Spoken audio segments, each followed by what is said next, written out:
Okay, good morning, everybody. I think we'll get started now. Hopefully you can all see the screen. Welcome to the OpenMP Users Group.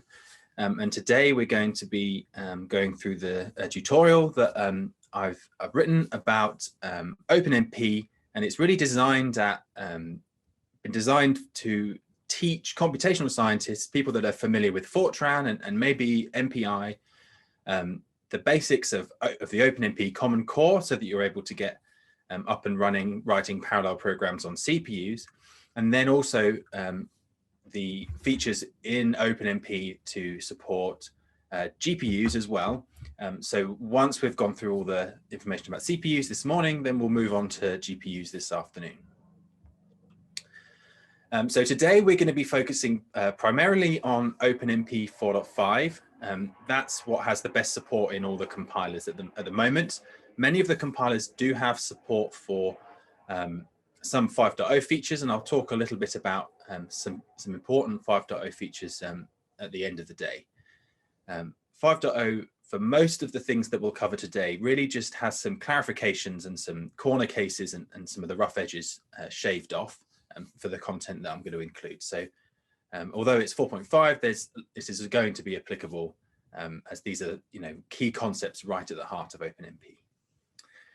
We're going to be covering a lot of material today, so it's a sort of buckle your seatbelts type tutorial, but it is hands-on. There's plenty of time scheduled for you to try out OpenMP yourselves, both on CPUs and on GPUs. And we've been very lucky to have access to a supercomputer that we're going to give you all access to for today in order to try out these exercises. So we're going to have a mixture of some lectures, me explaining all the things about OpenMP, followed by a number of exercises. We're going to have about 5 or 6 exercises throughout the day. So the point of the exercises is for you to sort of have a go at some active learning, to try the things that I've explained during the sort of lecture style parts of the day, and really for you to experiment with OpenMP and the codes and have fun and explore what they can do. The codes themselves are very simple. They just have some quite basic Fortran. It's all going to be a 5-point stencil. They're not really there to sort of highlight all the corner cases and the complexities that you might run into with a real production code, but they're there to help you apply the things that you have been learning about in the lectures. So we only assume sort of very sort of basic working knowledge of Fortran. Essentially, if you can read a do loop and allocate and update some arrays, that's pretty much all you need to know. And if you've used some MPI before, that's useful, but we're going to talk a little bit about parallelism in general. So there are solutions provided as well, but you can only look at those as a last resort. It's worth sort of struggling through and trying to figure out what's going on with your own implementation. That's one of the best ways that you can learn. So all the material, including the code and these slides, is available for you to download on GitHub, and the link is here. And during the day, I'll post a link in the chat as well on Zoom. So it's worth downloading a copy of that for yourselves. The PDFs of the slides are there as well, so you can follow along and see all the extra instructions for accessing the supercomputer alongside the exercise slides. So today we've been kind enough to be allowed access to Isambard, and Isambard is a UK tier 2 supercomputer. So it's one of the machines that's available nationally to those of us in the UK, and it's this collaboration between the GW4, so Bristol, Bath, Exeter and Cardiff universities, along with the UK Met Office, where the machine is physically housed, along with Cray, HPE, ARM and EPSRC, who've very kindly funded this project. So this was one of the very first ARM production supercomputers, and it's now got over 21,000 ARM cores. And alongside that, it has a number of CPUs and GPUs, all from different vendors. And they are there to enable us to make lots of architectural comparisons. That's one of the sort of USPs of the Isambard project. And today we're going to be using some of those CPUs and GPUs. So we're going to be using the Broadwell node. So they're 2-socket Intel Xeon Broadwell CPUs with 18 cores per socket. And attached to those are some NVIDIA P100 GPUs. So this afternoon we'll be using the GPU part, and this morning we'll focus on the Broadwell part, but they are the same physical nodes. So obviously thanks go to Simon McIntosh Smith and the team at Bristol who helped us get this tutorial up and running. In particular, Chris Edsall was fantastic in helping get the Isambard set up ready for us to go today.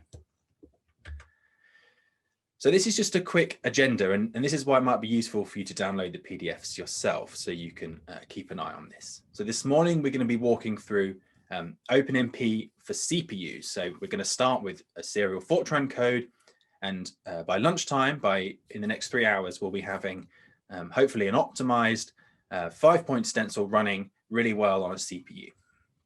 So we've got 3 exercises here. We're first going to parallelize the code. We're then going to start looking at reductions and the data sharing we might have to worry about. And finally, we'll look at some ways to optimize performance for CPUs.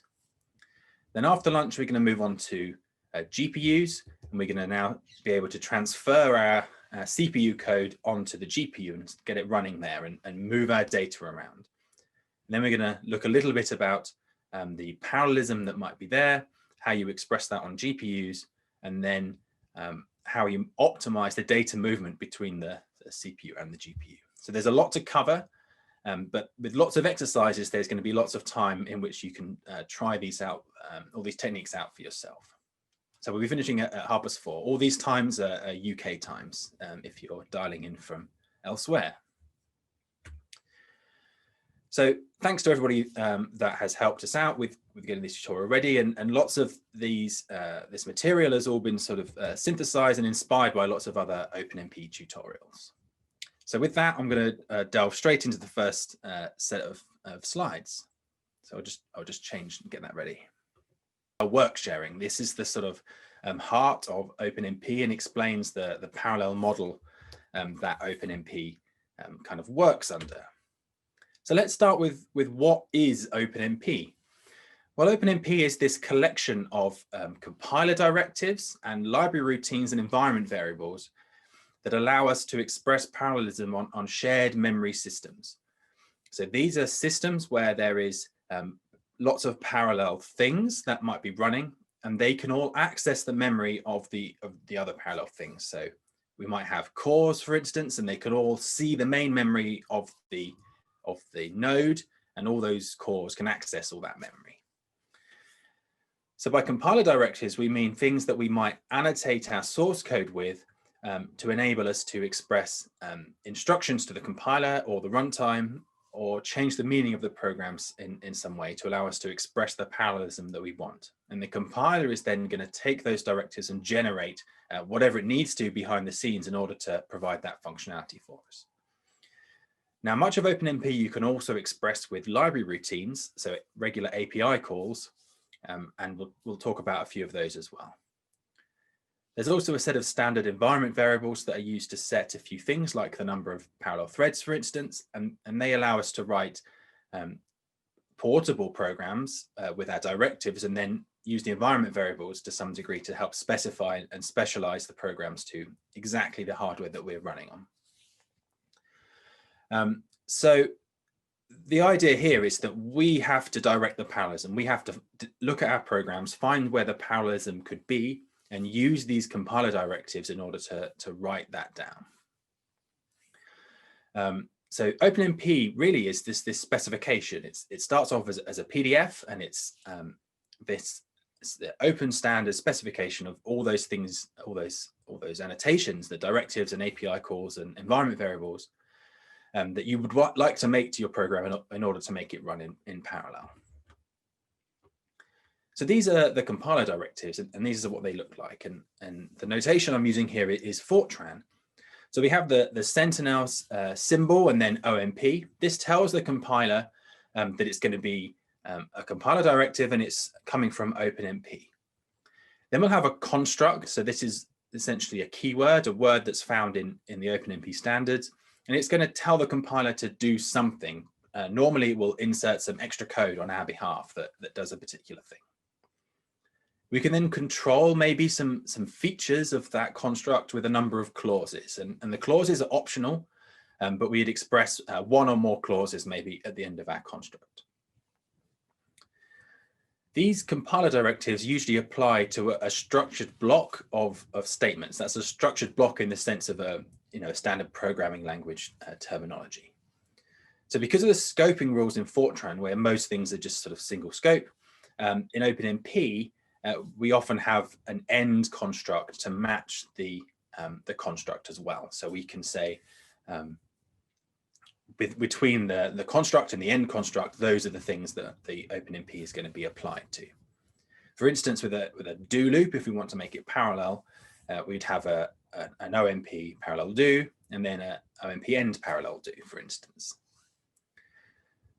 If you need to use the library API calls, then you can just use them in the Fortran using the use statement. So use OMP_lib, and then you call them, and all the functions start with the prefix OMP_. And then you just call that function, and it would do whatever it needs to do. So building with OpenMP, once you've littered your program with all these different compiler directives, you need to instruct the compiler in order to interpret them and do the right thing. So on this slide is the different compilers and the different flags you need to turn on OpenMP in the compiler. Now, the key one for today is the Cray compiler, which is what we're going to be using primarily. That's because it's a Cray system and that we're going to be using. It also supports CPUs and GPUs. So we have OpenMP across both kinds of hardware. And for that, the compiler is just called FTN for the Fortran compiler, and you'd give it your maybe F90 codes. And then you'd use the flag -h OpenMP.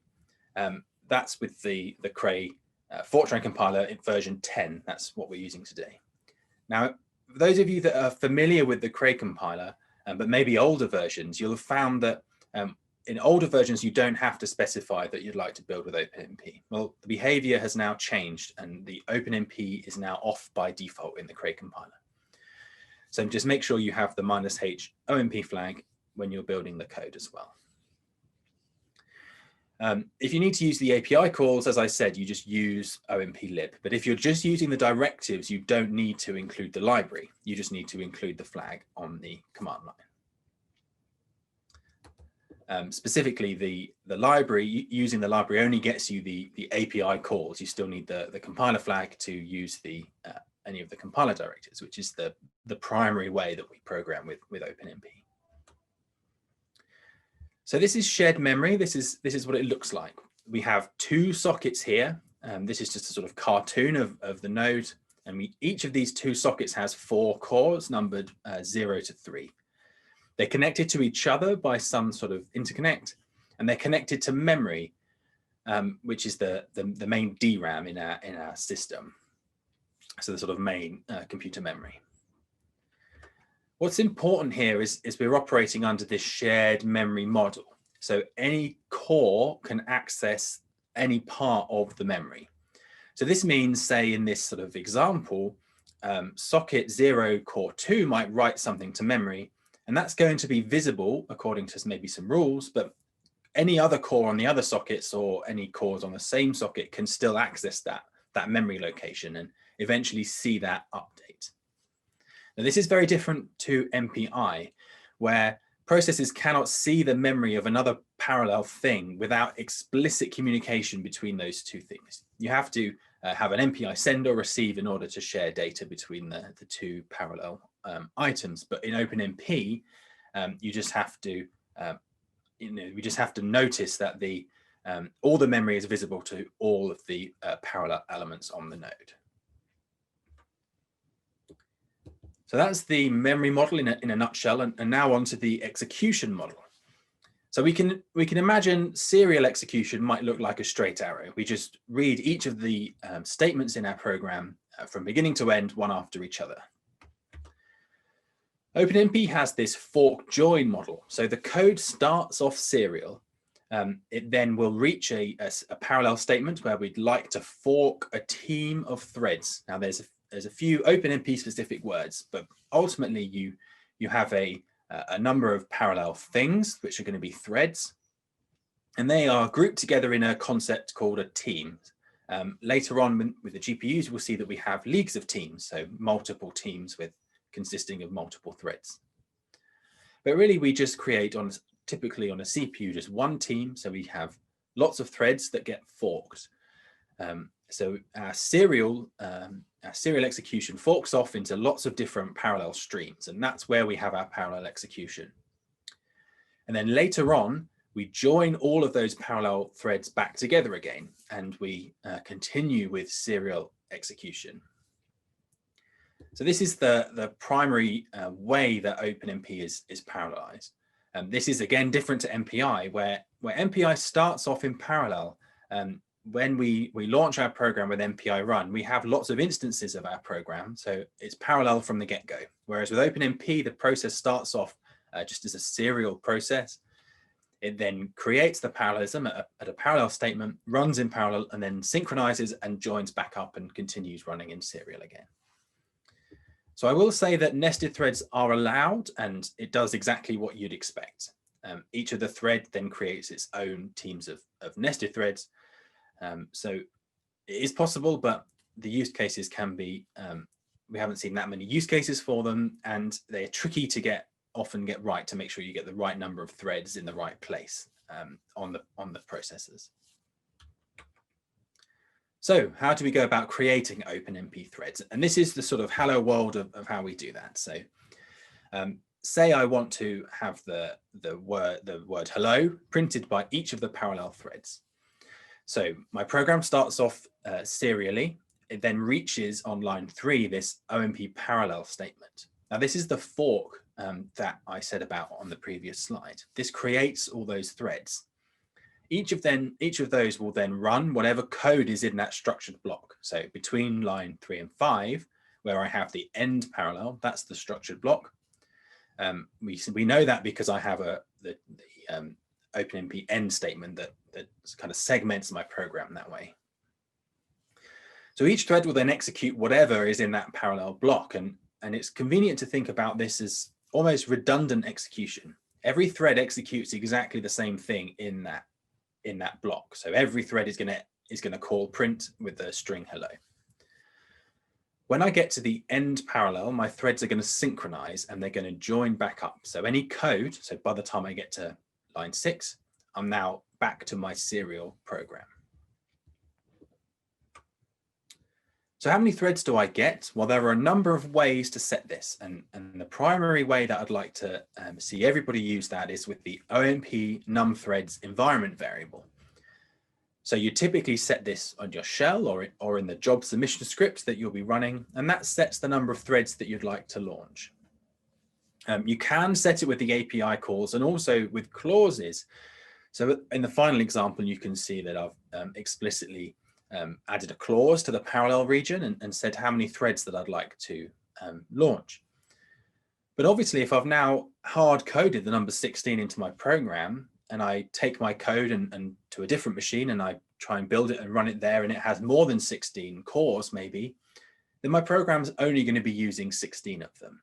So it's much better to just say and express the parallelism that you have and use the environment variables to help guide the extent of that parallelism. So how many threads do I want to run? Well, I set that as an environment variable and don't hard code those things into my code. So thinking about MPI, parallel programs are often written in this SPMD style. So this is where all threads or parallel processes or however you think of them, the parallel things, they all run the same code and they're given a unique ID, and they use that ID to figure out which data they should operate on. So we have an amount of data, say a parallel amount of data to process, and we find the ID of the parallel things. So the parallel threads, we then use that to work out which part of the data essentially belongs to them. They do their work, and as a kind of bulk synchronous, they all get their work done, and we've processed all that data. So OpenMP gives you API calls in which to do this, and you can use them inside a parallel region. Obviously, it doesn't make sense to ask OpenMP how many threads there are if you're not inside a parallel region, because you're just executing in serial. So to get the number of threads, you call OMP get numThreads. That's the total amount of threads that get that have been launched. Typically, this will equal whatever you set OMP num threads, the environment variable, to. Then there's the thread ID. This is that unique ID, and that's OMP get thread num. And these are functions in Fortran, so you just capture the result in an integer variable on the left-hand side. So inside a parallel region, then we've got a number of threads, and we can use these API calls to figure out what our thread ID is and how many threads there are in total. So to show you this in sort of practice, to show you the a first parallel program, we'll start with vector add. So this is the whole program in Fortran 90. We have 3 arrays, A, B, and C of 64-bit floating point numbers. We set the length of those arrays to be just 1024 elements long. And we have our loop counter I. So we can allocate those 3 arrays and just initialize them to some number. We're just having a shortcut on line 9 here using the array notation in Fortran. So we've just initialized our data to start off with. Now our main parallel kernel is on lines 12 to 14. That's the do loop. This is the main heart of the computation that we want to do. And it's often termed the kernel. It's like the kernel in the center of a berry or a nut or something. That's the heart and part of our code that is the kind of individual bit of work that we want to run in parallel. So for vector add, then we just have to loop over the array, so from 1 to n. And we're going to add 2 arrays, A and B, element wise, and store them in element C. And then we're just going to deallocate the memory. So we already have learned enough OpenMP to parallelize this program. We've learned about how to make threads with the parallel construct, and we've learned how to find out and share the work just as we would in MPI with the API calls.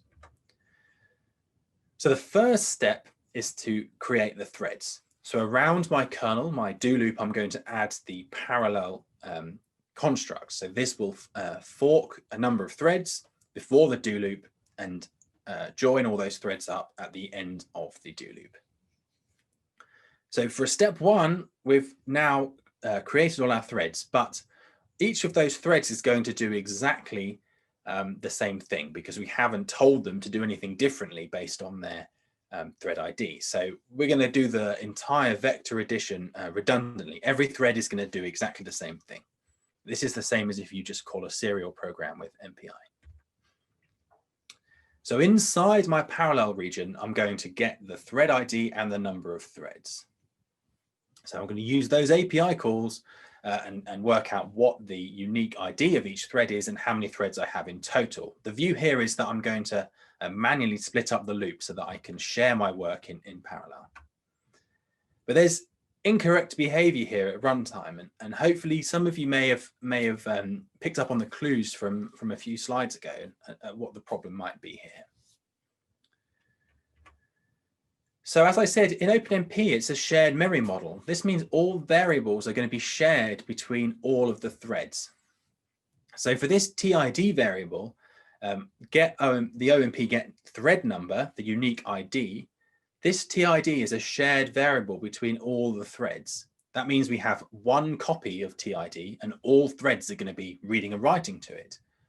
So if we call this API call that's going to update that variable, then they're all going to update it all at the same time, and we'll end up in a really funny state where that variable doesn't mean anything anymore. So luckily, OpenMP gives us a way to give each thread its own copy of any variable that we might need to know, might need to make private. So for this, it's the private clause. This private clause is added to the parallel region, and you list there as a comma separated list inside the parentheses all of the variables that every thread needs to have its own copy of. So to do that for TID, then we would have OMP parallel private and then TID in the parentheses. This means when those threads get forked, they have access to all the shared variables, and they also now have their own copy, their own space in which to update TID. Now, TID does exist, of course, before and after the parallel region. And in the next session, after the first exercise, we're going to talk a little bit about how the variables interact outside and inside the parallel region. But for now, the private clause is our first step of making extra copies of variables that are local to every thread. So this program is now going to operate correctly in the sense that we're going to get a unique number for every thread in the TID variable. And then threads is shared. We haven't said anything to do with it, but they're all going to be populated with the same number. Every thread is going to know how many threads there are, and they're all going to update it with the same number. So we could make that private too. We could make it shared, but the end result will be the same in terms of the functionality of the program. So that's the second step. We need to find our unique thread IDs.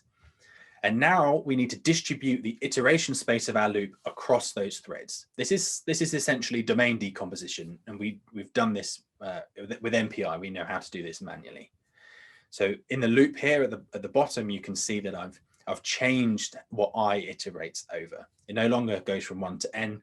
It goes from the portion of the array based on the number of threads and the thread ID, the TID variable.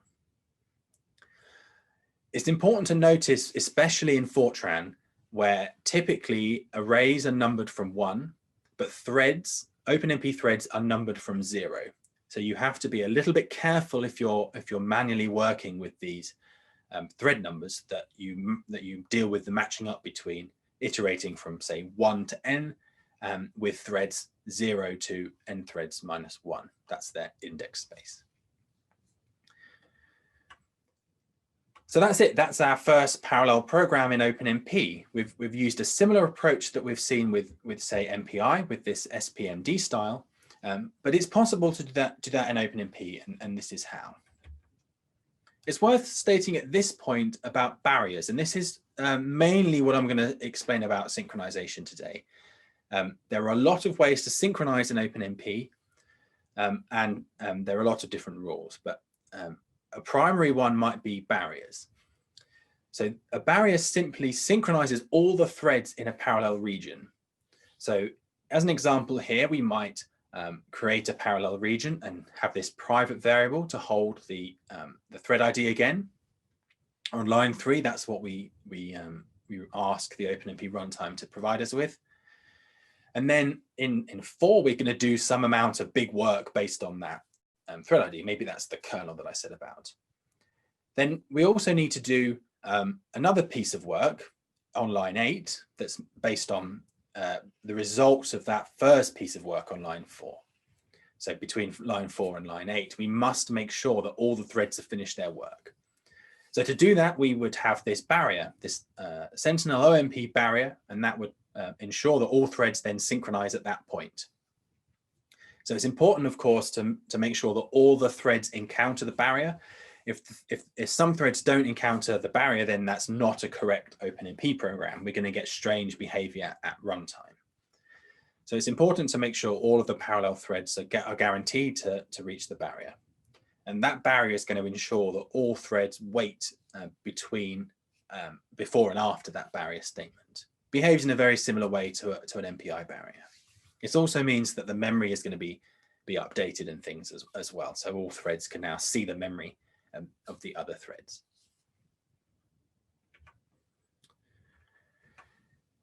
So as you've seen, SPMD, this MPI style approach of manually splitting loops and decomposing them, this requires quite a lot of bookkeeping. We need to keep track of the thread ID. We need to keep track of the number of threads.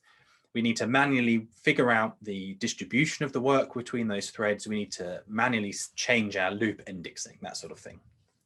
So because this is such a common pattern of wanting to share the work of a loop between threads, so split the loop iterations and share them evenly between the different threads in the OpenMP parallel region, well, OpenMP has these work sharing constructs that help with this, and they're used within a parallel region.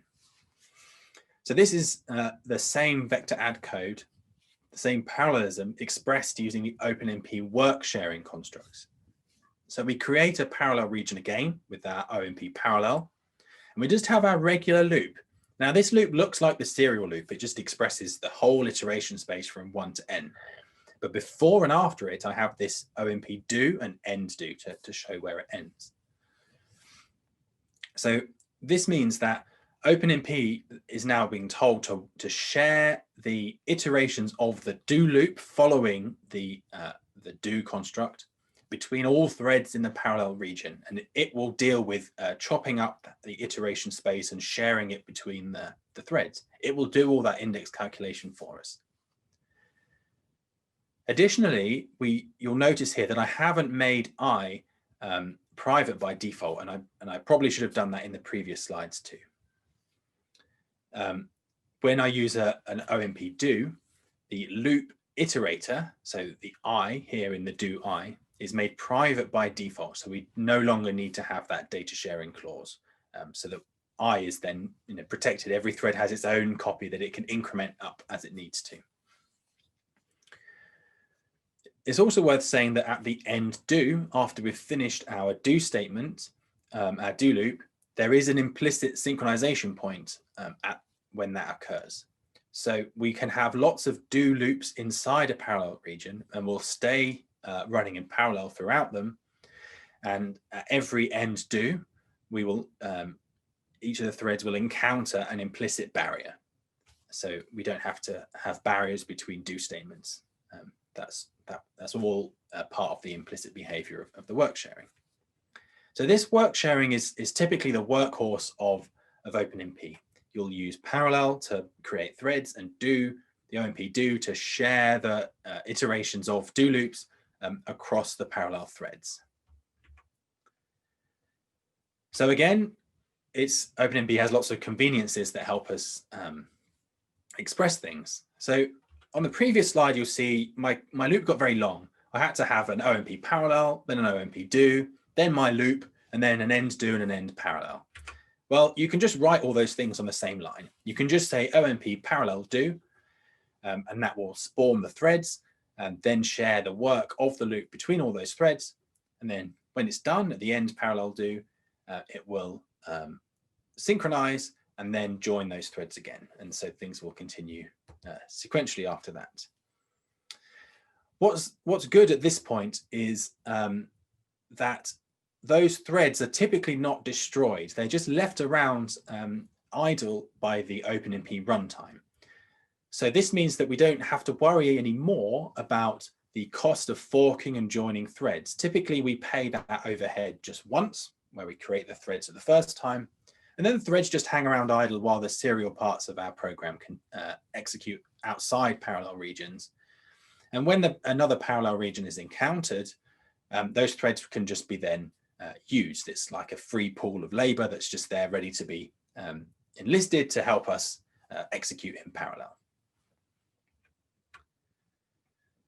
So those vectorad codes are available in the repository, and those are the file names there. There's the serial version, the SPMD MPI style vectorad, and then the parallel do version as well, in case you want to have a little bit of a deeper look at those. So that's really the workhorse. We've seen a lot of OpenMP already. We've seen how to create threads, execute loops in parallel, and maybe deal with some of the basic synchronization between them at the end of do loops and with barrier statements, and also started to think a little bit about the data sharing, making sure that data is only accessible to the threads that, in case of it needs to be private. So a very common pattern is not just a single loop. Maybe we have a tightly nested set of loops. For example, if we have a two-dimensional grid code where every cell is independent, we'd want to share all of that work, all of that parallel work between all of our threads. So if we just have a parallel do on a nested loop, we're only going to be applying the parallelism to the first loop that's encountered. So this means, say, in this loop of I and j, if we just have a parallel do, we're going to just parallelize over the I loop, and j loop would execute sequentially. Well, maybe the compiler would vectorize it, but it's still a sequential loop. If we add the collapse clause to the do, so collapse is a clause that we can add to the do construct, and inside we can give it a number, just a raw literal number, number 2 here, and that tells OpenMP how many loops to collapse the iteration space and combine them together into a single do loop essentially. And then it then can parallelize and work share those the combined iteration space out between all the different threads. So in this example here with the collapse clause, I have my loop over I and the loop over j. I would collapse I and j into a single n squared iteration, and then it would run those in parallel. This is very useful for finding extra parallelism and expressing it in the code. So we're now pretty much at the first exercise, and it's going to be parallelizing a very simple 5-point stencil code, and it's going to be using OpenMP. So all the code does is it computes the average, it sets each cell to the average of its neighbors, and it's a weighted average where each of the weights is, I think, is just 1 in the code, but it just adds up all the neighbors north, south, east, and west and averages them together. Obviously, this is very similar to things like a Poisson solver, but we've just taken away all those sort of thorny details of that just to keep it simple to this a simple parallel pattern of a 5-point stencil. So this is the exercise. It's to take the code, which is in stencil.f90, and parallelize it using OpenMP. Now, you might try this in the SPMD style, or you might try it ideally with the OpenMP work sharing clauses, and try changing the number of threads with OMP num threads. So the idea is this is the main loop, the main kernel, this A, new, and A, and you can see that we just have the average of those 5 numbers stored in the new array. Then the pointers get swapped, and we run this a number of times. So that's the main loop to focus on parallelizing. So this is the exercise. So now we're going to turn over to the exercise, and for that we're going to need to get you access to the supercomputer. So I'll just get those instructions up.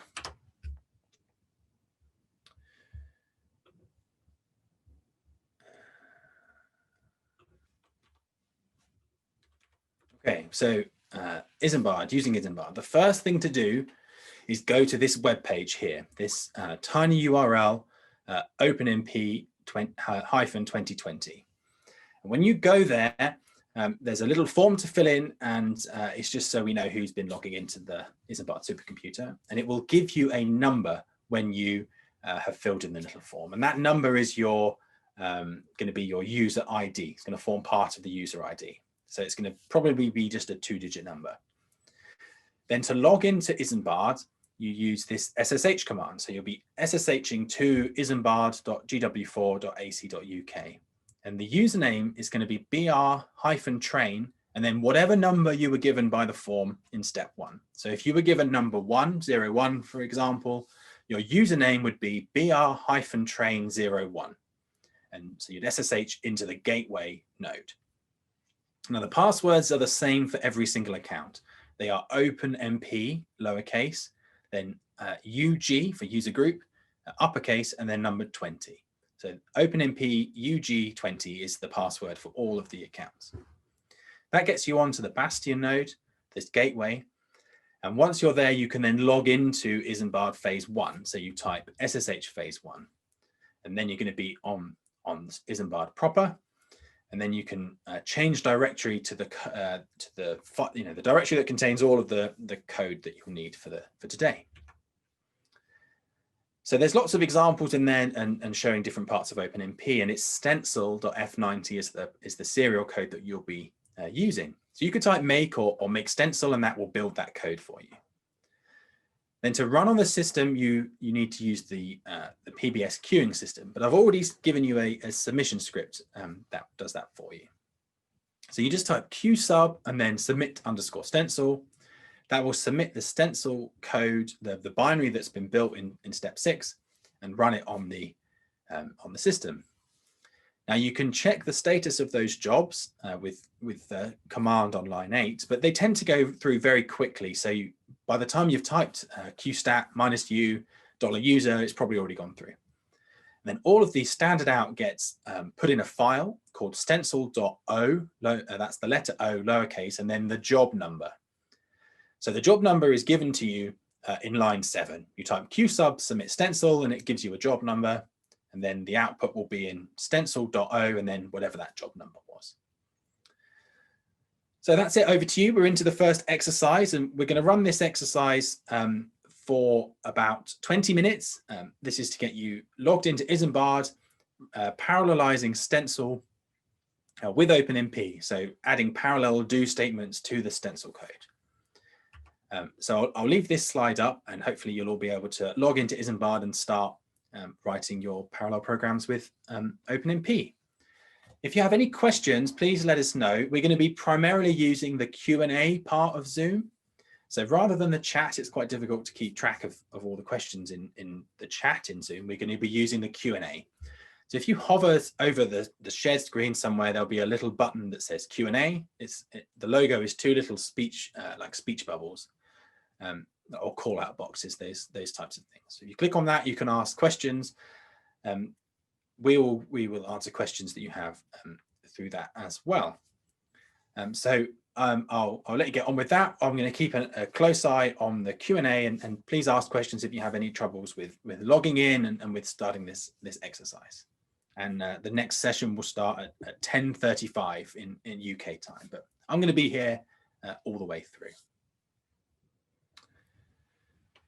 I've just been pointed out that there was a small typo on the tiny URL. There should be just a .com. So sorry about that.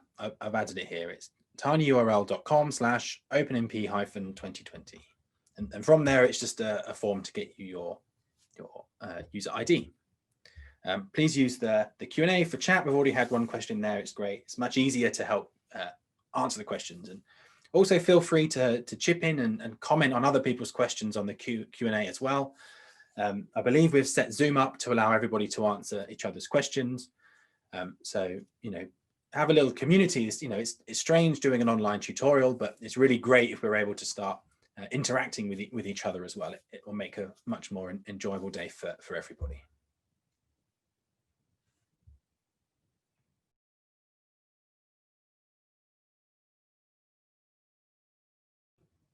Okay, sorry for the troubles getting on. The good support there is having a quick look into that for us.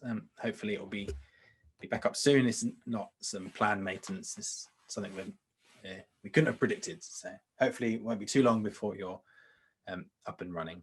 Obviously, this first half of the day is all just OpenMP on CPUs, and if you have GCC or something installed, you can always try the exercise locally as well, or the Intel compiler, of course, supports it as well.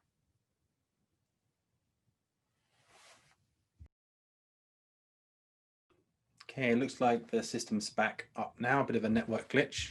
Sorry about that, everybody. Hopefully you've all been able to at least get your accounts. That's a good first start.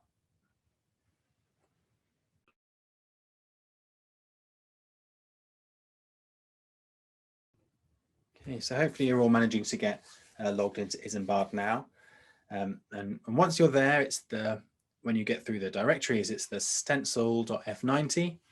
And the goal of this exercise is to parallelize the main loop, the main 5-point stencil with OpenMP, primarily using the work sharing construct. So parallel and parallel do, maybe the collapse clause, and make sure if there's any private data, you might want to consider using the private clause as well.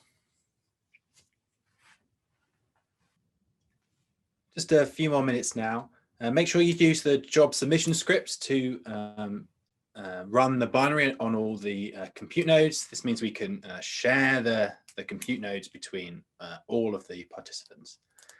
So it's just the submit script there that will run that stencil binary for you all. Okay, that's great. It sounds like a couple of you have managed to get this, get yourselves logged into Isambard and been adding parallel do to the main computational loops, and are seeing some nice speed ups to kind of show that you're running in parallel. So that's brilliant. So now the next stage is another lecture. I'm going to talk to you a little bit about data sharing and reductions. Just turn on the webcam too, so you can see me. Doesn't look like you, so make it a bit more interactive. And I'm going to do this for until 11 o'clock UK time, so for the next 25 minutes. And then at that point, we're going to have a coffee break, just 15 minutes for you to all step away. And following the coffee break, we'll move into the next exercise. So if you're very keen, you can start that exercise during the coffee break, but it's good to get away from the computer if you can. So we're now going to move on to some important parts of OpenMP, and those are the data sharing clauses and also how to express reductions. So to start with, this is almost a solution to the first exercise. This is the main stencil code, and above that we're going to add the OMP parallel do with a collapse clause to say that we want to collapse those two loops together and run all of the I and j iterations in parallel across all of the threads that get spawned. I then just have the loop completely unmodified, and then the OMP end parallel do.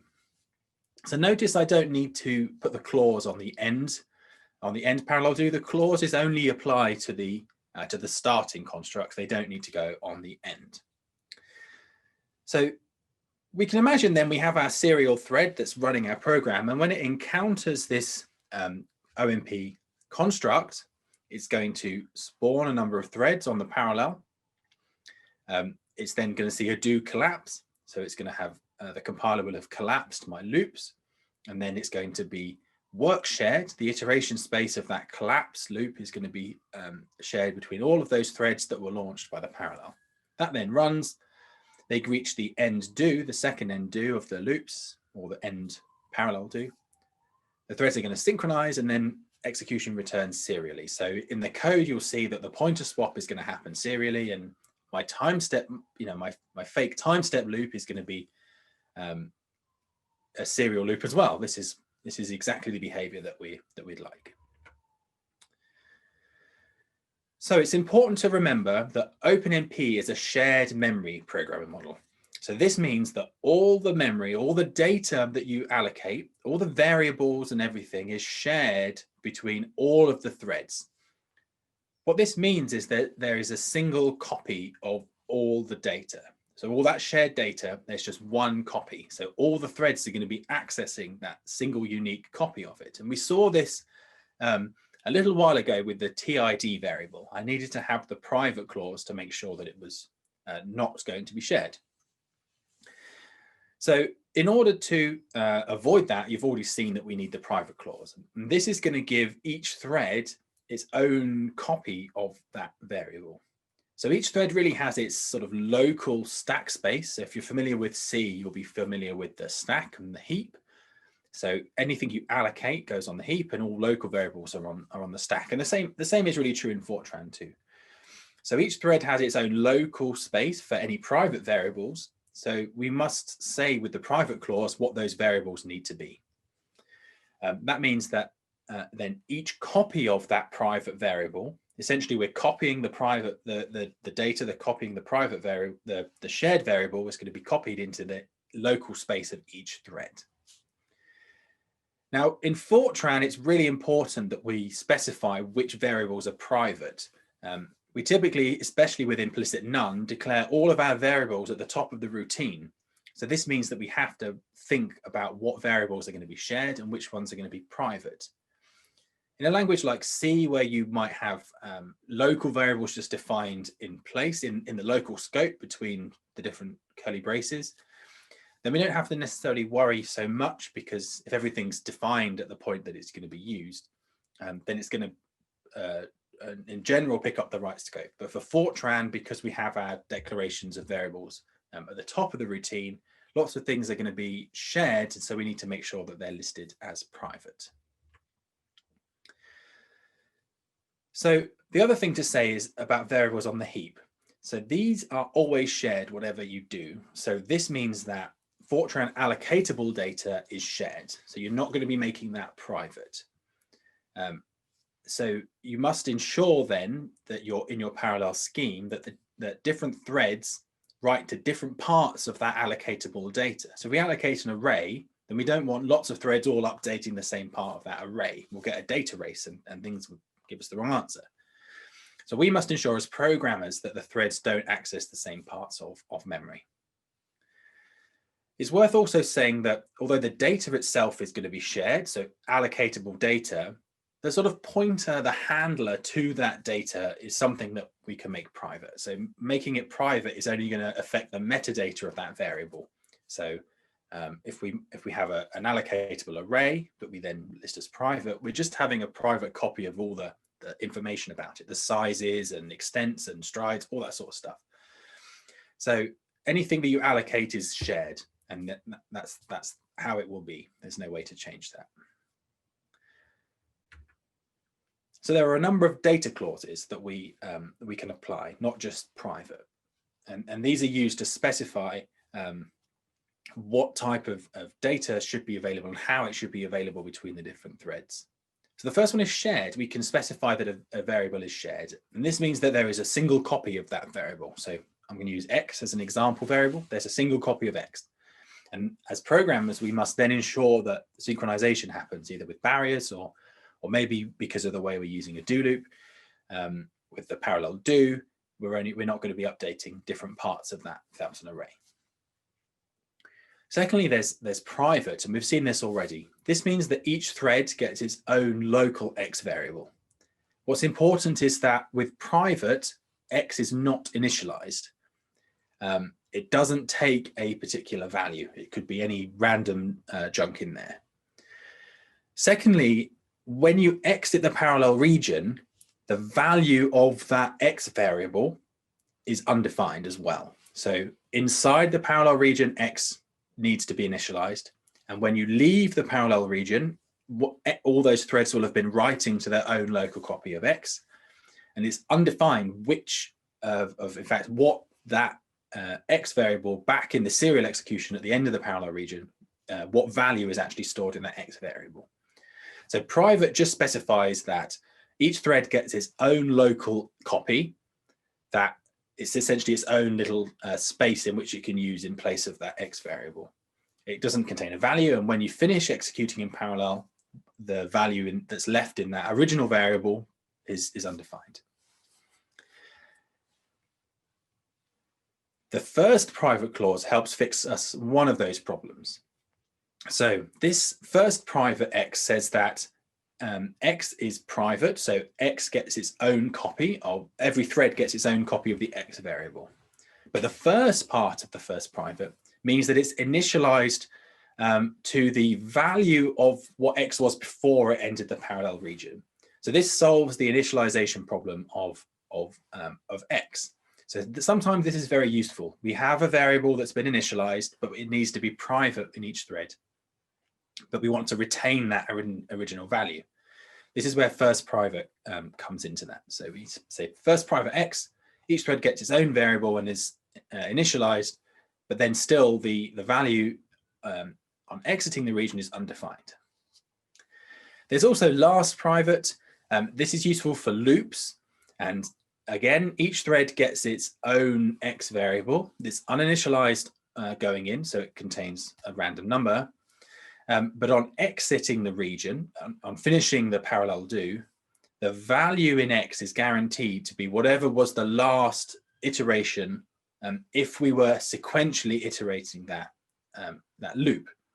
So if we had a do loop from 1 to n and I had a last private X, then whatever that nth iteration set the variable X to, that would be the value of X when we exited the region.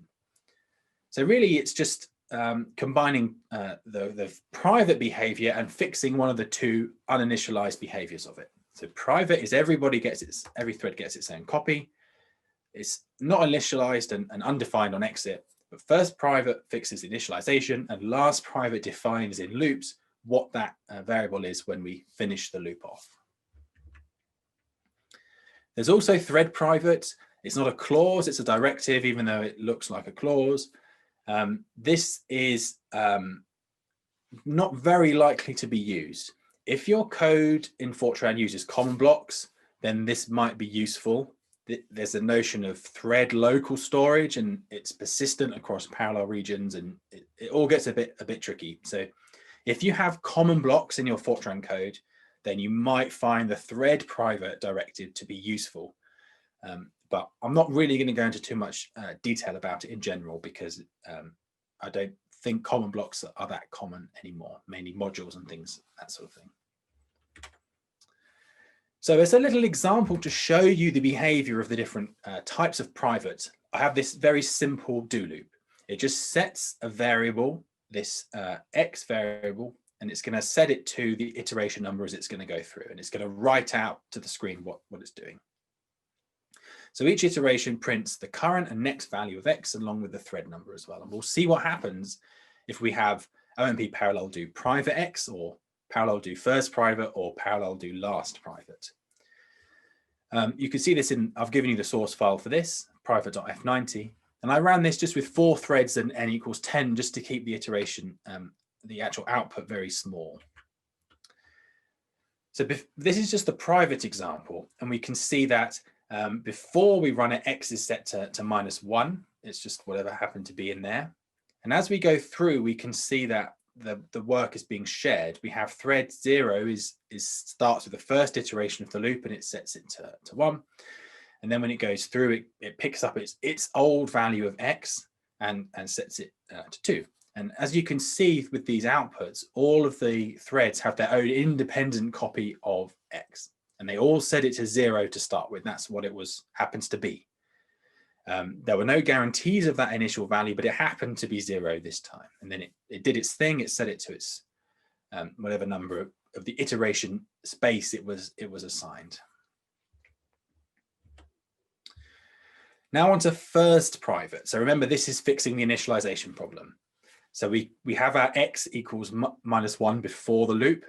And then the first 4 iterations are at the top, and we can see that X is now being set inside the old value of X inside each of the threads is set to -1. This is in contrast. I'm going to go back to slide 8. You can see for the first 4 outputs for the threads, you see X equals 0. It just happened to be 0. But this, we're now seeing that each of the local copies of X takes on the value of whatever X was before we entered the iteration. So this is, you can see that behavior happening here. Again, it updates it to the parts of the iteration space it's then executing. And when we finish, we see all those local copies that we had of X sort of disappear. And X just takes whatever value it happened to be. In this case, it wasn't modified, but it could easily have just been, it's undefined exactly what that X happens to be. So now on to last private. You can now see here that with last private, the values just take some random value as before. So they don't happen to be 0 anymore. They just, they randomly got some other numbers, and they do the same setting to whatever number they need to. But the after here is what's changed. With last private, that says that the variable X that was before the parallel region will be set to whatever the last thread did last in that parallel region. So in here, it's thread 3. Thread 3 is going to be our last thread, and it's going to be the last time that executes. So whatever thread 3 sets X to last, that's what X will be after the parallel region. And we see that here on about line 4 of the output. That's when the last time thread 3 ran. And we see it sets X to 10. And that's exactly the value that it takes when it exits the loop. So in this way, we can then use these different private clauses to make sure that we understand what variables are going to be set to entering the loop and what they're going to be after the loop has finished. Typically, we just use private, as we just use these variables as temporary values within the body of the loop. But sometimes you need to make sure you have the right value going in, and then use first private. And other times you need to make sure that you pick up the last value as if it was a sequential code, and that's where last private comes in.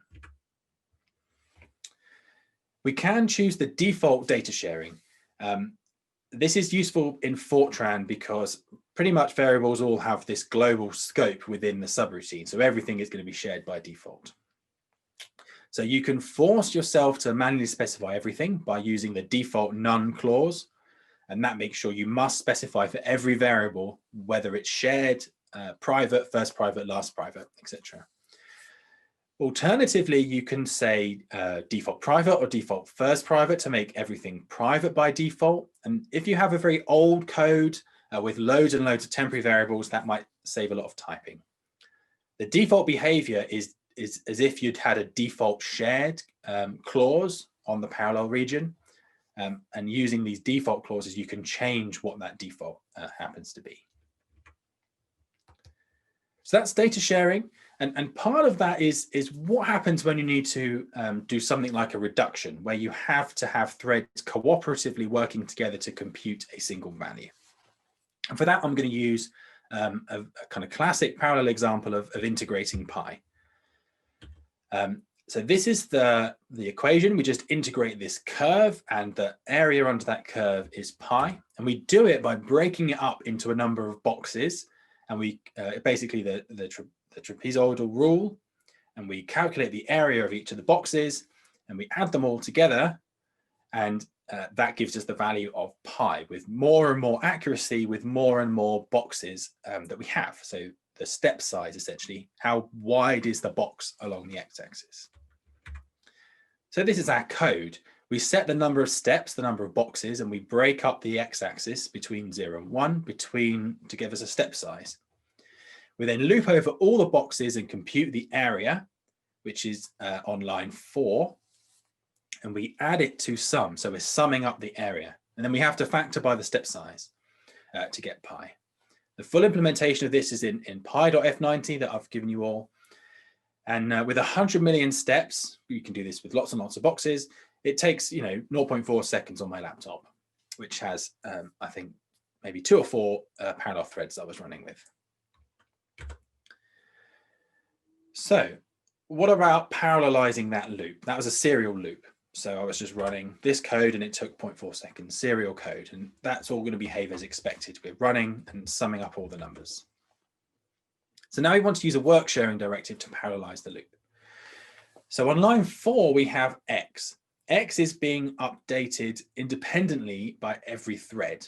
So we're only going to use x inside the loop, but we need to make sure that the threads don't interact with each other when they're writing x. So x needs to be a private variable to every thread. So we have a parallel do, and inside the loop, II is going to be private by default because it's the loop iterator. OpenMP tells us that. We set x to be private because all threads need their own copy of x, and sum needs to be shared because all threads need to update sum. So we're going to leave that as shared. But we need to be careful because we can't have any thread updating sum all at the same time. We're going to have a race condition. So we need to update sum with care. We're only going to start off by saying, well, let's only let one thread execute that sum at any one time. This means we can have a guaranteed one thread adding its contribution to sum at any one time. Now, OpenMP gives us the critical region for this. So around that sum, I've now added on lines 5 and 7 a region, an OMP critical and an OMP end critical to show where it ends.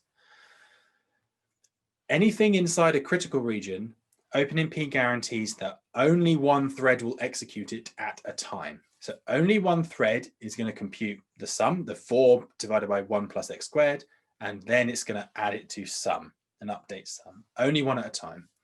There's no guarantees of ordering, so we don't know which thread is going to update sum at any given time, but all we know is that it's guaranteed to only be one of them.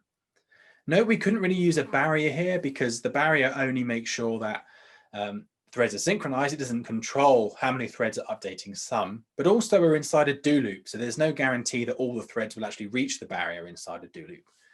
So the critical region is the first kind of attempt at running this in parallel, making sure sum is updated safely. So yeah, on my laptop with 4 threads, the serial code was 0.4 seconds, but running with critical is now over 400 seconds with the same 100 million iterations. That's really slow. Things are bad. That's probably not the right approach for calculating pi in parallel. But it's important for correctness that sum is updated essentially with care, with only one thread accessing it at any given time. So OpenMP gives us other ways to do this. We could use atomics. Critical protects a whole block of code, that all that stuff inside the critical and end critical, that's what gets executed only by one thread at a time.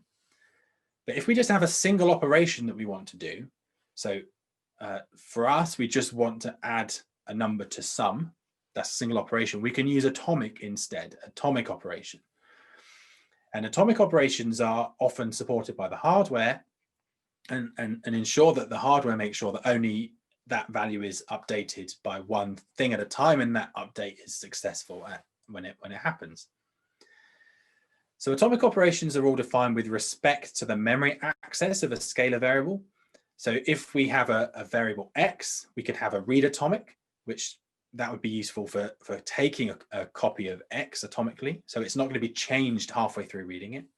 Also for writing x, we could have an atomic write to make sure that if we want to update x, set x to a particular value, so just a write only, no read, we can have a write atomic. Or there's an update atomic as well that allows us to read x, update it, and write it back. And there's also capture as well for read, write, and update. So to have an atomic pi, then we might add the atomic construct, OMP atomic, above the sum line. So again, this is going to run in parallel, but update sum atomically. This is much better. We've now improved our critical time down to only 8 seconds for atomic. It's still faster than critical, but much slower than serial. What we're finding, though, is that both methods are causing those threads to synchronize every time they update sum, either at the hardware level with atomics or with the critical regions, so only one thread can run. But we could do this differently. We could pick a slightly different algorithm. We could have each thread calculate its own partial sum independently, and then adding it up at the end, just once at the end. So we'd only have to synchronize just at the very end. So to do this, I'm going to make an array called sum equal to the length of the number of threads. So there's now a shared array with a space in it for every parallel thread. And in each thread is going to store its partial sum in there. So as it's shared memory, I can just add up that sum in serial at the end. It's going to be fine to read all of that update because I'll have stopped and I've had an end do and a barrier, so I'll be able to update the sum array and compute sum. So this is the code here. I've now allocated this sum array, and I'm using my thread ID in order to, which I've queried within the parallel region, in order to do the sum. Now I've also added the flush here, and this is a bit of a cheat, but it makes sure that the value of sum is properly written back to main memory. We want to make sure that the sum array is written back to main memory. And this is better. We see the improvement go up significantly again. So we're getting much closer to our serial time. But this code is susceptible to what's known as false sharing. And this false sharing occurs when different threads are going to be accessing different data and updating it specifically on the same cache line. So we have our cores, and there's a cache hierarchy, and memory is moved from main memory and stored and saved in the caches in these things called cache lines, typically 64 bytes long. So you get a number of double precision elements on there. Because the cache system is coherent between cores, this means the hardware must make sure that if we update the cache line in any one core, it has to be propagated to any other core that has that saved in cache. So we have to flush it to memory and read it back every time we access something that's been updated elsewhere. So our code that we wrote has got this cache thrashing, and that's what the flush there that I put in did. It made sure that the data went back to memory, so it caused that cache thrashing to occur. I've just said all of that. So we could, instead, to mitigate the false sharing, use this idea of data sharing. We could use first private. We could give every thread a scalar copy of sum, just a regular scalar, use OpenMP to make sure it's a separate copy and nowhere near each other in cache. So make sure it's first private. First private is useful because we can initialize it to 0 before we enter the parallel region. And then we can just reduce it using a critical region with an atomic or a sum at the end. So notice here I've got a separate lines for parallel and do. I spawn my threads, they fork. I run a do loop with its own first private copy of sum. I end the do, we synchronize, and then we have a critical region where every thread, it could have been an atomic, adds up its contribution of the sum to the final value of pi, and that's going to produce us the final answer. And here we are. We're now nearly 4 times faster, 3.5 times faster on 4 threads than I was with serial with this first private approach. Well, that's a hassle. So OpenMP helps us out. We have reduction clauses that allow us to essentially do this sort of behavior implemented by the runtime. There's all sorts of different operations we can set to do. And the format is really the same. It's a reduction clause. It has to be on a shared variable called var. And we give it an operation, so plus, minus, or min, max, anything like that. This means that then each element is then, each variable is then essentially its own partial sum or partial operation in each of the threads, and then it's added up, or whatever the operation is combined at the end, so that the result is what we'd expect. We can also do array reduction, so var could be an array. And in that case, it's a reduction on each individual element. So it's a number of separate reductions. It's similar to doing MPI or reduce on an array, where it does that sort of behavior. So this is the final pi reduction. I didn't have to use first private and critical regions or anything. I just added parallel do, private x to make sure x was private, and the reduction clause on my loop. Reduction is a sum. A plus is the operation, and it's over the variable sum. And I know it's plus because on line 5, I'm adding a number to sum. So that's the reduction that we need to do. Add up all the partial sums and save them. So that's data sharing and reduction clauses in a nutshell. And you can see that with the reduction clause, it's pretty much the same as the first private time. It's just slightly faster. Because it's going to do a better job of all the implementation details than we could do with first private. So we're nearly 4x faster on 4 threads, which is kind of perfect speed up, which is what we'd expect for something like this that's easy to parallelize. So with that, actually, we're now at the coffee break. So if you'd like to step away, then do. After the coffee break, which will be at 11:15 UK time, so 15-minute coffee break, we're going to come back to this exercise. And this is to take your parallel 5-point stencil from last time, and we're going to add a reduction in it. So we're going to sum up the value in all the cells every time step and print that out to screen just so you can keep an idea of that. And maybe you can try different ideas, maybe try some of the critical, some of the atomic, some of the reductions, things like that. So we're going to go to a break now. At 15:15, I'll come back and show this exercise again.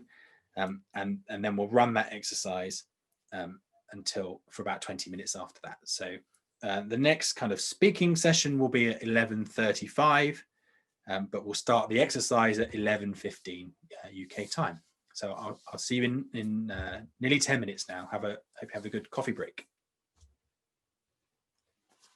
Okay, welcome back from the short coffee break.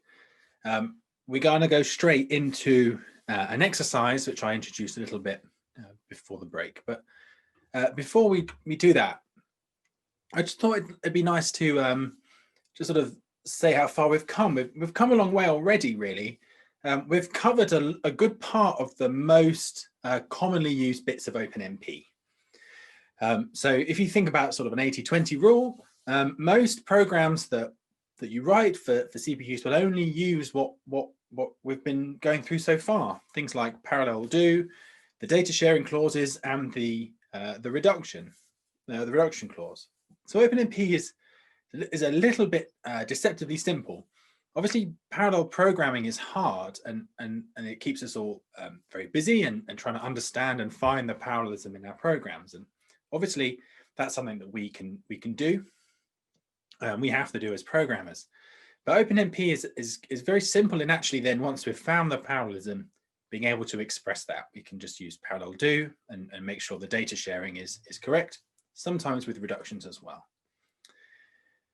So we're going to go into an exercise now, and when that's finished, I'm going to be talking a little bit about optimizing OpenMP codes on NUMA architectures And then this afternoon after lunch, we'll move on to OpenMP on GPUs, and that will build on all the things that you've learned this morning. So for now, the exercise is this. We've already got a parallel 5-point stencil code from last time. It's that stencil code at the bottom of the slides. And this time I'm saying, well, let's change the kernel a little bit. Let's compute the sum over all of those elements that we've just updated. So it should say a new. So total equals total plus a new. So I'll change that when we get started. So let's add that line to the middle of our kernel, the middle of our do loops. So now we have to worry about updating total every time. So this is a reduction over the whole mesh, and maybe add a print statement just to make sure that that value is up, is going to give us the right answers as we go. So that's the goal. We're going to print out the total every time step, and you'll need to implement and augment the code that you've got with a parallel reduction to do this. And you can try using the criticals and the atomics and the reduction clause to do that. So that's the exercise. I'll pick this back up at 11:35, and we'll just walk then through at that point some of the extra things about vectorization and NUMA, and then there'll be a final exercise to try out those optimizations before lunch, and that will build on this code. So please use the Q&A. Lots of questions coming through already, and I'll of course keep an eye on that as we go through. So the next speaking will be 11:35, and hopefully you'll be able to get on with the exercise in the meantime. I'll see you then. Okay, hopefully you've all got on okay with that exercise. We're now coming into the last kind of lecture of this morning. In this kind of short session, I'm going to talk a lot about how you might think about optimizing your OpenMP codes on CPUs. So we've now got parallel codes that are running in parallel using all the cores of a multi-core CPU. And then there are a few things, and much of these came in with OpenMP 4 and 4.5 and extended beyond that to allow us to write better programs, faster and more efficient programs in OpenMP.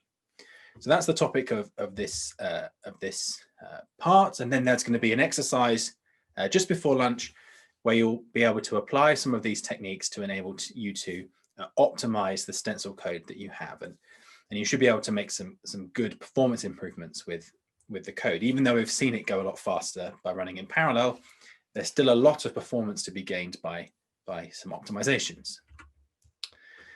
So to start with, let's go back and have a look at the previous exercise. So we already had the parallel do collapse in there to run the stencil operation in parallel. And I asked you at the beginning of the exercise to add this reduction over the loop. So this is going to compute total here, which I set to 0 before the parallel do, and then then you add it up, add the temp value in every cell to total, and then that's then computed every iteration. You might compute that out. Now this is a little bit contrived, but you can imagine if you were writing, say, a linear solver that was using some sort of stencil-based update, you would also need to compute, say, an error or a residual term using some reduction, which you'd then need to compare in serial, maybe to determine if you are converged or not yet, that sort of thing. So the whole point of this 5-point stencil is it's deliberately as simple as possible, but the idea is it captures a lot of the kind of the heart, the essence of more complicated codes that you're going to be having to deal with as you do more interesting and real science. So that was the goal. We have a 5-point stencil with the parallel do. We add the reduction clause, so reduction plus over the total variable, and then we're telling OpenMP in order that everything it needs to know in order to reduce and compute the sum across all updates to total. So now onto vectorization. And this is kind of a little cartoon that shows what we mean by that. So let's say we have 2 arrays, A and B, and we want to compute the sum of them and store it in array C.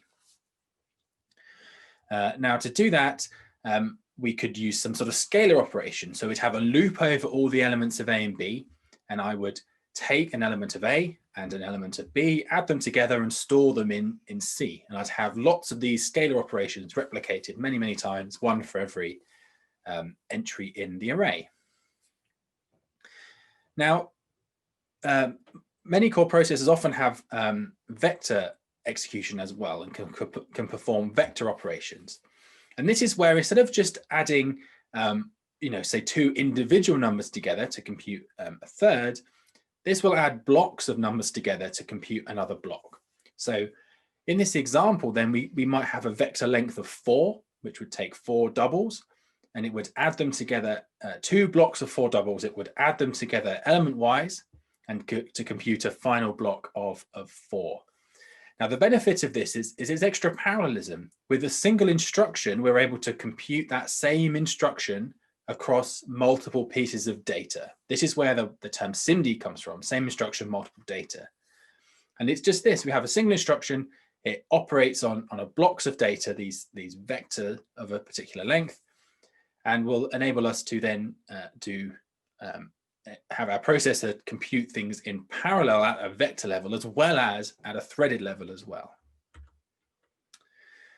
So they give you this more compute per cycle primarily. It basically increases the floating point operations per second that a processor can do. Because it can do more than one of these computations in parallel, it's able to do more and more of them in a given period of time. Because we're also doing more with a single instruction, there's fewer instructions that processor has to process. So this means that at an architectural level, as the processor is decoding and understanding the instruction stream, there's less pressure on that, and essentially there's fewer instructions that it has to process at all.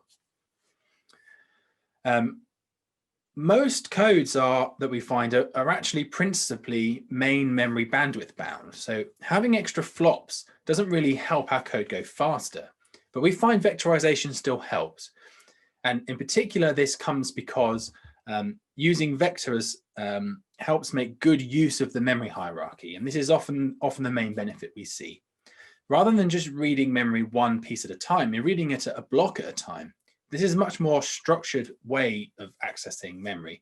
So we can move memory in bigger blocks all the way through the cache hierarchy and all the way into the actual execution units on our processor as well. By thinking about vectorization, you ultimately end up writing code which has good memory access patterns.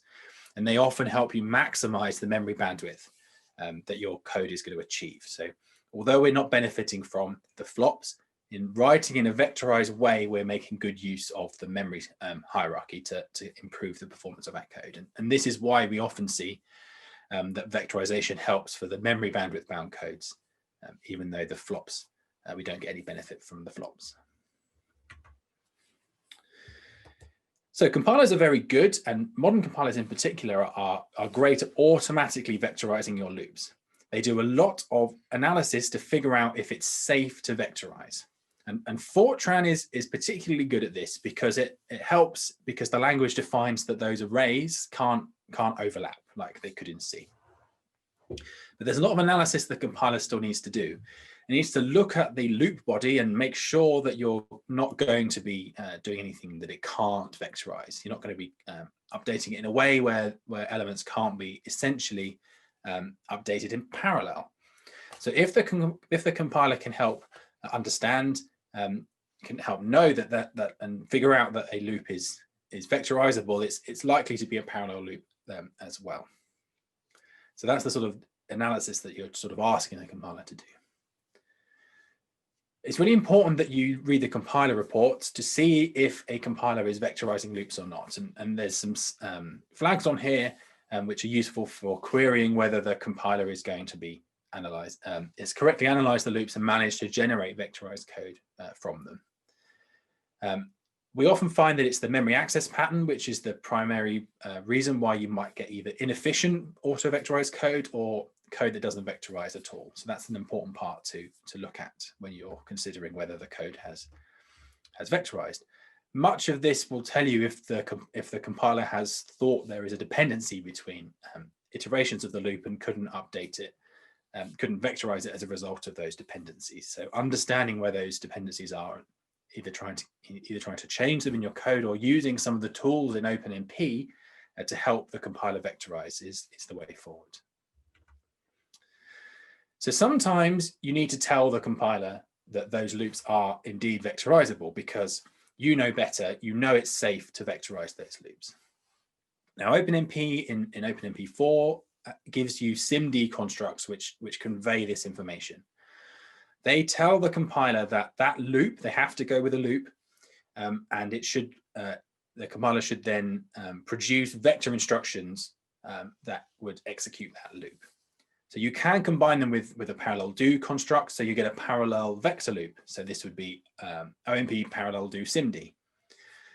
In general, on a CPU, we want to vectorize inner loops and parallelize outer loops, although there is times when we might want to have a flat iteration space and vectorize and parallelize over the same dimension. And obviously we can use the collapse clause, and it would do sort of as we expect as well. It would collapse the loops, try and vectorize it and parallelize. It would try and parallelize it and then vectorize over the bits that it's broken up in each thread. So that's fine if your loop body is something quite simple and just contains simple operations on scalar variables. We've taken a scalar loop, the scalar loop body, and want to vectorize it into these vectors. But sometimes we might have functions that operate on those scalars inside the loop. So in this, we're just going to have this function, which I've just called magic maths. It's just going to take a scalar number and produce a new number that we can update it with. Now this is often quite tricky for a compiler to vectorize. If the function is very small, it doesn't contain much code, and it's visible to the compiler, it might just inline it, and then it might be able to auto-vectorize it.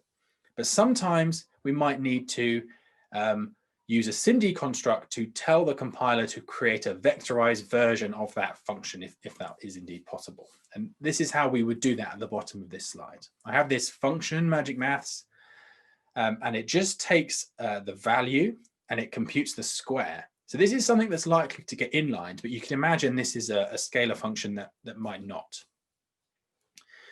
So now I have this OMP declare SIMD and then the name of the function underneath the function name. This just tells the compiler that it should generate a SIMD version of this function so that when it tries to vectorize the do loop, it already knows that this function call, there's a vectorized equivalent where it can send a vector into the function call, and the function call will compute the square of each element-wise entry in that vector. This is very useful for if you need to help the compiler stitch things together so it knows how to vectorize things like function calls and things.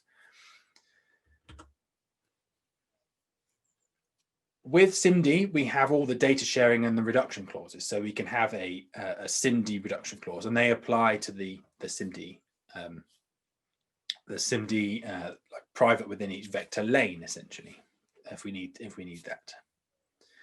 There's also an idea about safety. We have to sometimes help the compiler deal with how wide a vector is safe for our particular algorithm. Now, ideally, it's all completely parallel and we can just freely vectorize to whatever vector length we need. But sometimes our algorithm might not allow us. And there's an example of that on this slide where we might want to add elements of the array spaced by 4. Now, obviously, we can't do this if the vector length is bigger than 4. So OpenMP gives us a way to explain that, unfortunately, there is a limitation on how much you can vectorize, and the safe distance, the number of elements in that loop that you can vectorize, is 4. So we'd have the safe len clause with the distance between iterations where it's safe to vectorize. So this also doesn't then specify what that vector length is, which is good. It's just giving OpenMP extra information about our algorithm, about the correctness of our algorithm.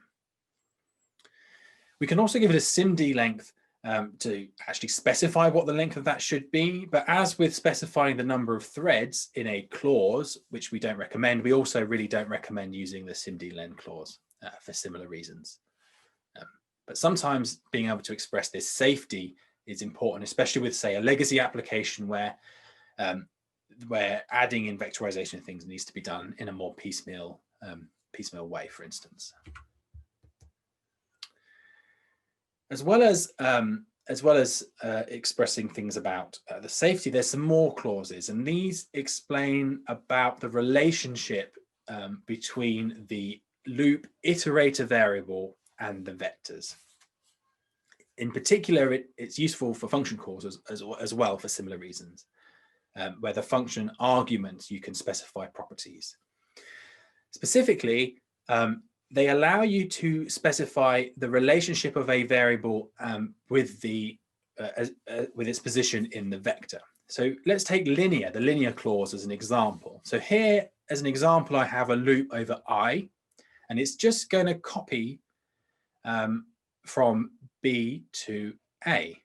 Now it's just a simple copy loop, and I could have used, of course, I in both instances, but I didn't.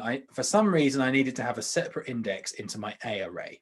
But both of them are really just having I and J are going to equal the same thing as we go through. And at the end of the loop, they're both going to be updated by +1.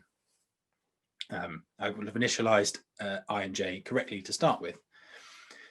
Now, the compiler might not be able to figure out what the relationship is of J as it goes from each iteration of the loop.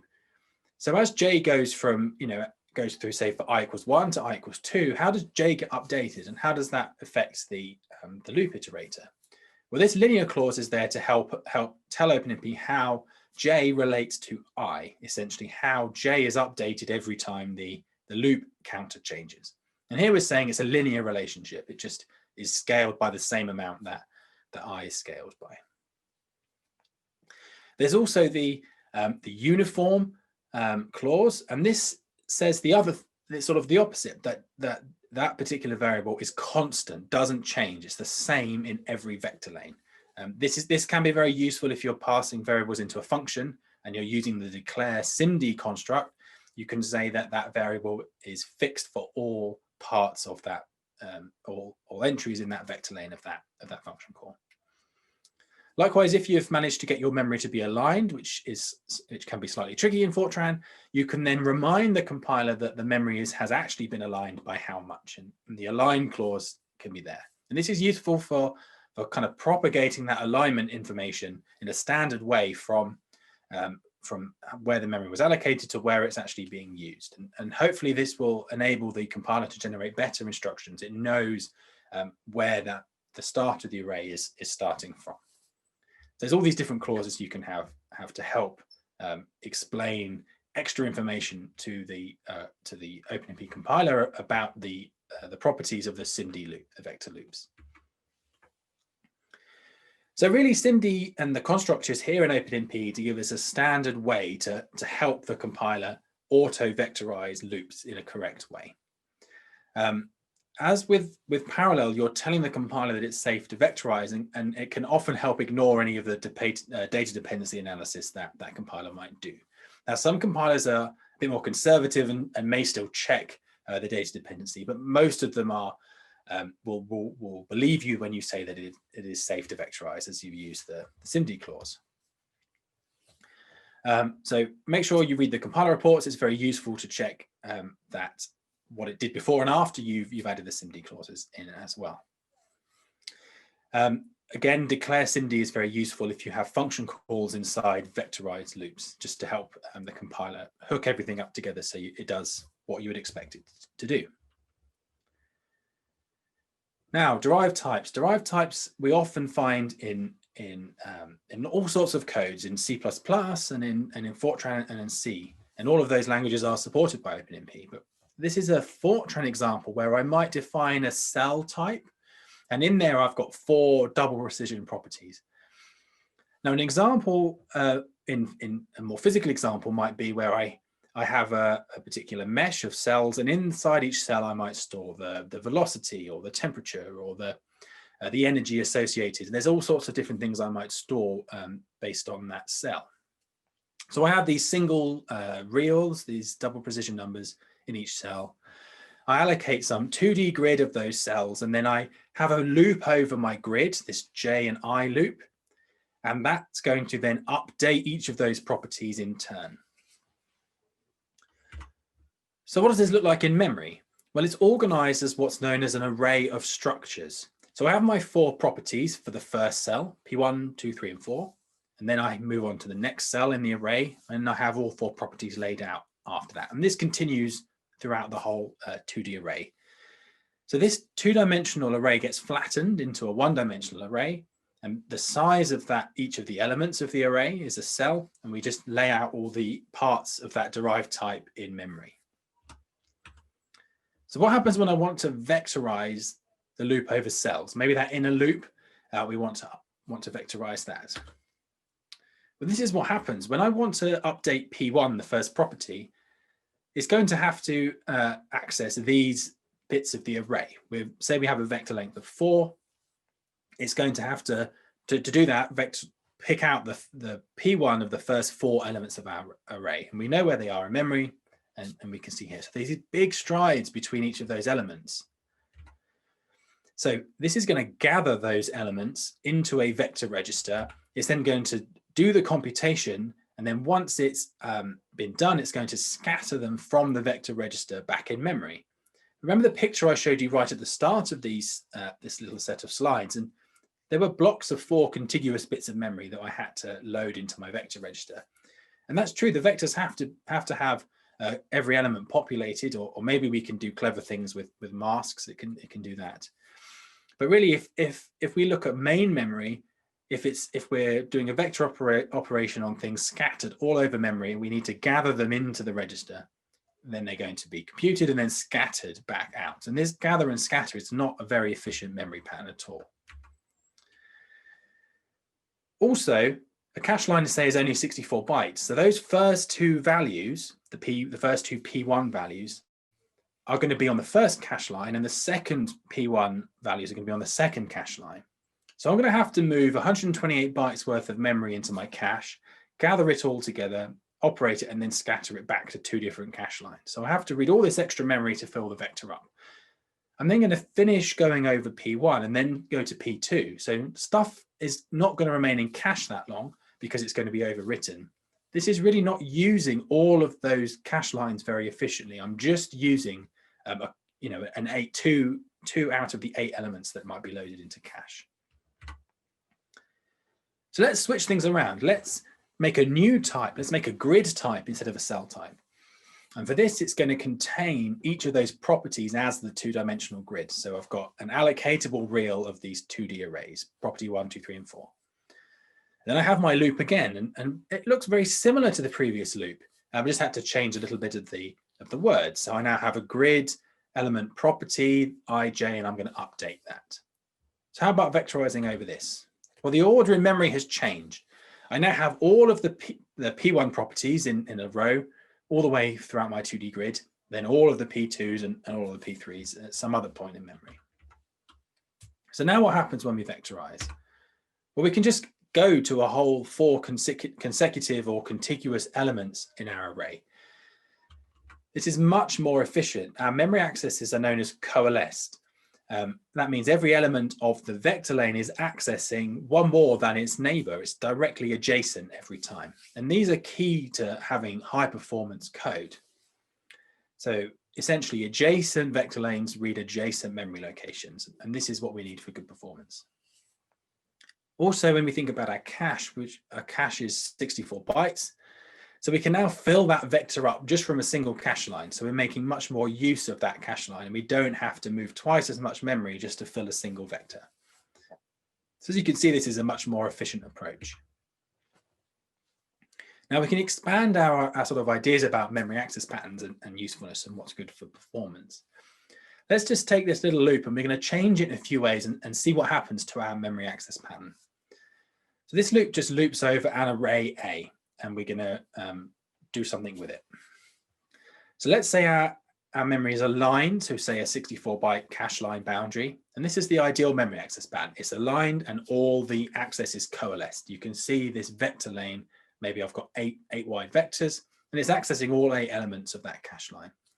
And there's going to be aligned to the cache boundary as well. So there's no need to load more than one cache boundary, more than one cache line for every vector data movement. That's sort of the most optimal thing we can hope for. As we go through these slides, they're going to get progressively worse memory access patterns. Let's say we have to offset my memory access pattern by a fixed amount. So we're going to offset everything by 3. This isn't too bad. Again, all the access is still coalesced, where adjacent memory vector lanes are accessing adjacent positions in memory.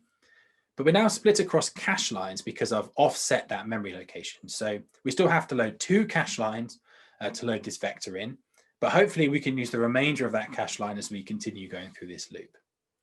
So we still get good use of cache lines, but it's still not quite as efficient as the aligned version.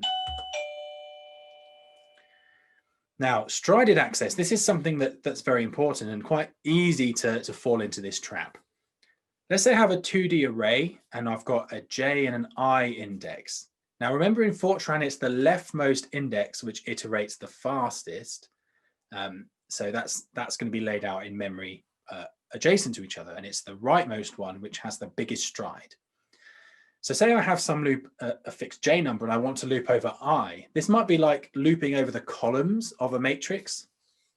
So equivalently to the AJI, that might be eventually flattened down to the actual memory access pattern, which is J plus 3 times I. Say J had an extent of 3. Say I had, it maybe might have been a vision where I had, or a 3D code where I had XYZ as my J index. So this then leaves me with these strided memory access patterns where there's a big gap between each vector lane it has to access. This is going to really hurt the throughput because I'm not going to be using very much of each of those 64-byte cache lines. I'm only using maybe 1 or 3 elements of them. So I'm throwing a lot of memory away that I've moved into my cache and then not using it. I also have to load lots of cache lines in order to fill up the vector. I've only loaded 4 here, and I'd have to keep loading if I had a vector length of 8. This is very easy to fall into the trap with multidimensional arrays.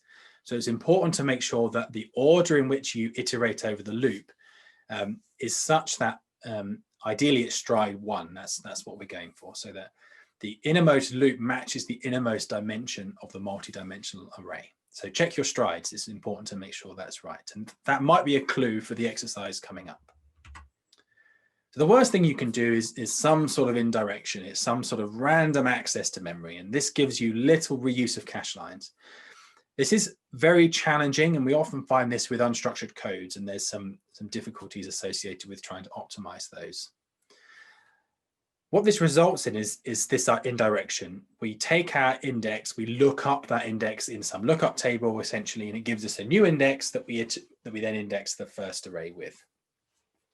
Ultimately, it's an unpredictable pattern, so the hardware prefetches might not work as efficiently as a result of this. This is a very challenging position for an application to be in and requires a lot of thought and a lot of optimization to get it to perform well. So that's SIMD. And that's part of the picture. Let's move on to NUMA now. And this is moving on to changing a little bit of some of the abstractions I talked about right at the start of this morning. Let's think about a dual socket shared memory system. And this is the cartoon that I showed you before. We've got 2 sockets, each with, let's say, 4 cores, and they're connected to memory. Now, all threads, essentially running on each core, have access to any part of memory. That doesn't change at all. But in reality, when we build these things, we have separate sockets, and each socket is physically connected to half of the available memory. We still have this model, which I've shown with this dash line around the memory, where all cores can still access all the memory. But the trick is that, say the memory is associated with this socket on the left-hand side, so it exists in the memory on the top left. But the socket on the right-hand side, that particular core wants to read some memory. And remember, it's allowed to read wherever it likes from memory. So that core that wants to read memory, it has to go via the socket-to-socket interconnect and access memory using the other socket's memory controllers. So this is going to be slightly slower than accessing memory just from its own memory controllers. So the memory controllers on this picture are shown by the sort of connections between the sockets and the memory. So if each core is just reading memory from its own half of memory, then we were able to use that the memory controller and get good performance and the best performance. Whereas if we need to read memory from the other socket, the memory associated with the other socket, we're able to just, we have to go via this interconnect, and that's going to increase the latency a little bit and reduce our bandwidth a little bit as well. This is the idea of this NUMA architecture, so non-uniform memory access. This means that we get different memory performance based on where that memory is located when we try to access it. Essentially, the performance behavior is not uniform. That's all that the NUMA really means. Now, why does this happen? So let's think about what happens when we want to allocate an array. What might happen? Well, this is going to be operating system dependent and also Fortran implementation dependent as well. But actually allocating the memory doesn't actually allocate our memory. Memory is only actually allocated in the memory space when it's first used, i.e. when we start writing to that array. Before we actually touch that memory, before we start writing to it, the memory isn't actually allocated. And when we do allocate it, it's allocated one page at a time. Now, pages are an abstraction that are used by processors and the operating system to help move memory around between different parts of the disk and maybe the memory as well. Essentially, they're just it's like having a segmented part of the memory space, and it moves things around in a page at a time. So when you allocate an array, nothing happens, and then eventually you start writing to the array, and the operating system is going to give you enough pages to store all of your array. Essentially, a page is like a piece of paper. You can store some information on it, but if you need more than one piece of paper because you need to store a bigger array, then you're going to have a number of pages that you're going to be given to store that data on. When it's giving you these pages, it uses a first touch policy. This is this idea that I've sort of just explained. The pages are allocated when the array is first written to and first accessed. And the page is placed in the memory associated with each socket by whichever's closest to whichever thread touched that data first. So what this means is that we might allocate memory, but we want each thread to be able to touch the data it's going to for the first time, and then it's going to then continue to use that data throughout the execution. This helps then reduce that socket-to-socket memory traffic that I was talking about a couple of slides ago. So if each thread can then initialize its own data and then use the same pieces of data, those pages are going to be existing in each of the two halves of memory, the distinct halves of memory, and then the performance will be much improved. So let's talk a little bit about how we do that in practice. So this is the vector add code, and we're going to show you how to take advantage of this first touch. And the reason we want to do this is because it can make the main loops go faster. Even if we just time the main kernel, parallelizing the initialization to take advantage of first touch will help our compute go faster too. So on line 2 then, we allocate our 3 arrays just as before. Within the initialization, remember right back this morning when I initialized them, I just set A equals 1, B equals 2, and C equals 0 using the very shorthand Fortran vector notation. But here I've now written them as a loop over the length of the array, and I've added the OpenMP parallel do construct. So walking through this code then, I've allocated some space for memory. And then when I start touching it in this parallel loop, each thread is going to be touching distinct parts of those 3 arrays. So those threads are going to be, those pages associated are going to be allocated in the different parts of memory. And so hopefully then, when I then access my memory in the kernel itself, I'll have the same parallel pattern, the same parallel decomposition, and then there won't really be any or a very minimal amount of socket-to-socket communication during my computation.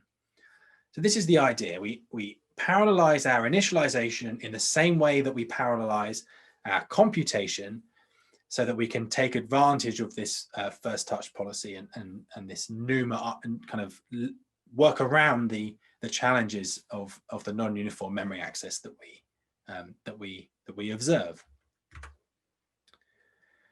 So this slide just sort of summarizes that. We're parallelizing initialization how we would parallelize the loops. But the operating system is allowed to move our threads around and between sockets as well. So those parallel threads we spawned, they can go anywhere. And this is going to mess up all that NUMA-aware code we just wrote. So this is where OpenMP gives you control to be able to lock those threads down to specific cores. These are called, it's to do with pinning threads to cores. And OpenMP exposes this in a number of ways. It gives you a way to specify the place, so a list of places that you want to pin threads to, and then a thread pinning policy to define how those threads are pinned to the places. So by default, there's one place that contains all the cores in the system. If we use the OMP procbind environment variable, that's then used to set pinning for all parallel regions in the code. And again, there's a clause version of this with procbind, but we recommend using the environment variable OMP procbind. So if we set this to false, which is typically the default, threads can move around. But if we set it to true, we're saying that threads will not move. We're pinning threads down to a particular place. There's some other useful ones like master. So if we have some sort of nested parallelism through some manner, then masters can be useful there. Now, close and spread are two policies. Remember with procbind, this is specifying the policy. So with close, then we're going to pin threads close to the master thread. So the exact kind of algorithm that's used is specified in the OpenMP specification. But if, say, we have the same number of threads as the number of cores, then thread 0 will be pinned to core 0, thread 1 to core 1, thread 2 to core 2, etc. That's with close. Now with spread, it tries to spread the threads out between the available resources. So in the case where the number of threads is the same as the number of cores, the number of places we have, then we're going to pin thread 0 to core 0 on the first socket. Then thread 1 goes to core 0 on the other socket. And then thread 2 goes to core 1 on the first socket again. So you'll see that now, say, essentially even numbered threads go on one socket and odd numbered threads go on the other socket. So if neighboring thread IDs have to communicate with each other, then a spread sparse distribution of those things across the cores is not going to be optimal. We're going to want a close pinning instead. So the affinity that I showed you defines how the threads are assigned to places, and the places define how the hardware resources is divided up so that you can assign the threads to them using the policy. So by default, as I said, there's one place with all the cores, and it's the OMP places environment variable that allows you to control what that might be. Now there's three very common ones that you might use.